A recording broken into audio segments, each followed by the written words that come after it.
Je veux dire, c'est qu'il faut pas qu'on passe 300 mois. Donc là, nous sommes à la station-service, la première où on a fait le plein. Le plus simple, c'est que là, j'ai un peu la flemme. Je mettrai de l'image en fond, je ferai une voix pour expliquer ce qui se passe, parce que là, c'est juste fabuleux. Là, c'est... Ok. Ok. Ah ben là, maintenant, tout de suite, je sais pas comment expliquer. Donc, c'est parti, voix off. Alors, on essaye de faire clair et synthétique. Là, il est plus ou moins 22 h. L'hôtel où nous devions dormir ce soir ne répond pas et d'après les réservations, il fallait arriver à 17 h au plus tard. Pas vraiment envie de taper 50 km de piste pour trouver porte close. L'autre moitié du groupe a trouvé un hôtel à Egilsstadir, soit à 25 km du ferry et à 50 km d'ici.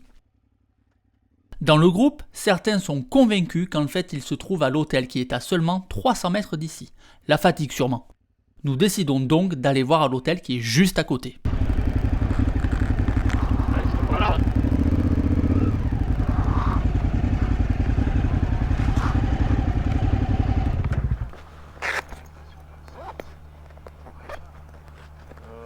La première, on avait fait le plan. Non mais vous parlez pas du même endroit. Vous parlez pas du même endroit. Non, mais c'est pas au même endroit. Ils sont à Egilsstadir. 50 bornes. C'est ce que je dis depuis tout à l'heure. Bon, on ne relèvera pas que une fois de plus j'avais raison parce que sinon on va encore dire que je veux toujours avoir le dernier mot. Bref, passons, c'est pas encore fini. Comme on n'a pas d'hôtel et que l'autre à Egilsstadir est complet, on est là, on va demander s'il y a de la place. Et malheureusement non, cet hôtel est également complet. Comme tous les hôtels dans un rayon de 200 km. Note pour plus tard, même si tous les hôtels sont réservés à l'avance, prendre la tente et le duvet. Par contre, la bonne nouvelle, c'est qu'on a tapé dans l'œil de la patronne. Bon, pour être plus proche de la réalité, on lui a surtout fait pitié. 4 jeunes Français en galère de logement mais qui sont quand même morts de rire, je crois que ça lui a donné envie de nous aider. Ni une ni deux, elle part nous préparer 2 chambres dans son logement privé. Chambre de ses enfants qui sont absents. Ça, c'est plus que sympa. Et ce qui est génial, c'est que la patronne aime montrer son affection en insultant les gens avec le sourire. Bon je crois que nous, elle nous aime beaucoup. On en a pris plein la tronche.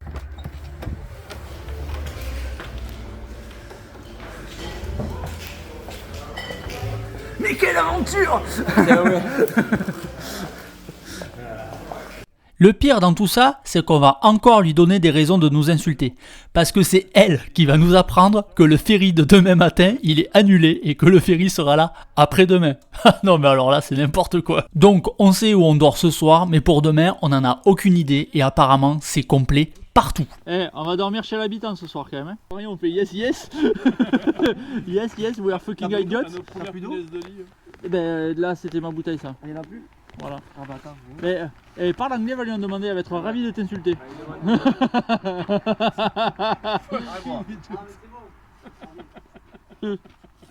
Ah non mais là c'est épique, là c'est énorme.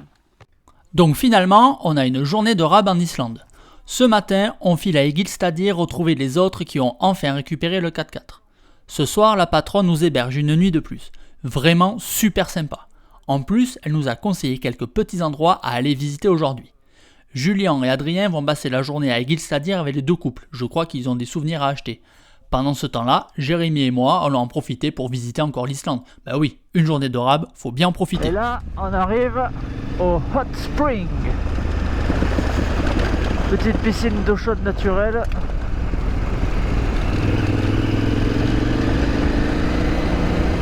On va se faire un petit bain. Hein, on va se faire un petit bain. Ah oui, mon petit. Ben oui. Pouah, tout d'un coup, il y a du vert, quoi. C'est fou. Ça a l'air d'aller. On y va tranquille au guet, c'est pas le jour à se rater. Ouais, ça va. C'est cool.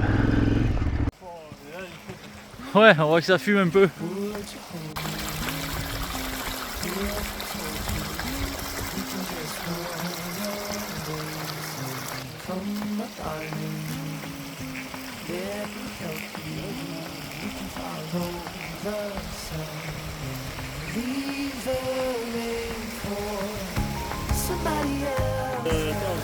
À bon 45. Malgré les nombreuses cascades islandaises, Laugarvellir est la seule cascade d'eau chaude. L'eau se trouve entre 39 et 41 degrés. C'est un véritable coin de paradis et se baigner ici est une expérience absolument inoubliable.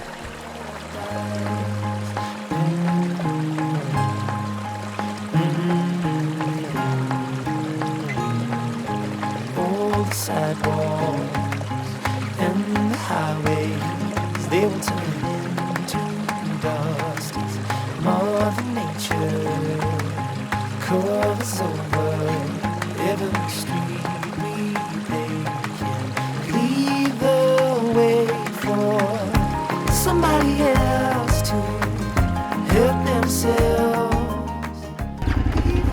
Allez, on est reparti. Après une bonne baignade. Allez, on sort le drone une dernière fois avec le sentiment que c'est la dernière fois qu'on va l'Islande. Et clairement, 7 jours sur place, bon 8 du coup, c'est trop peu. Mais comme j'aime à le répéter depuis que je suis rentré, il vaut mieux 8 jours sur place que rien du tout. Mais en vérité, ce qu'il faudrait là, c'est au moins 15 jours sur place pour avoir le temps de vraiment profiter et de prendre davantage le temps de visiter plein d'endroits. Parce que ici, il faut pas venir pour faire de la moto, il faut venir pour visiter. Bon allez, on reprend la piste et on va faire justement notre dernière visite de ce voyage. Stuttlagil, Canyon.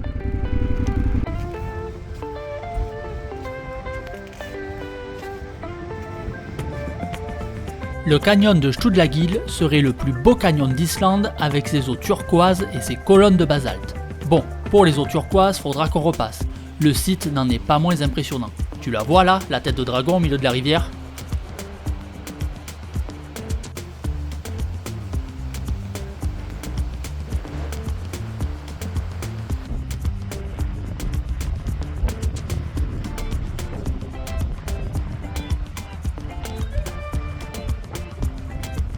Allez go, on reprend la piste pour une vingtaine de kilomètres en direction de l'hôtel où l'on retrouve Julien et Adrien.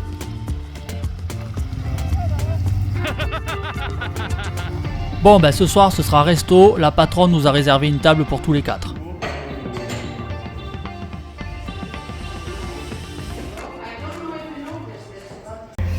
Alors la patronne qui nous héberge chez elle parce qu'il n'y a plus de place, c'est un personnage. Elle navigue entre elle t'insulte et elle est gentille avec toi. C'est génial.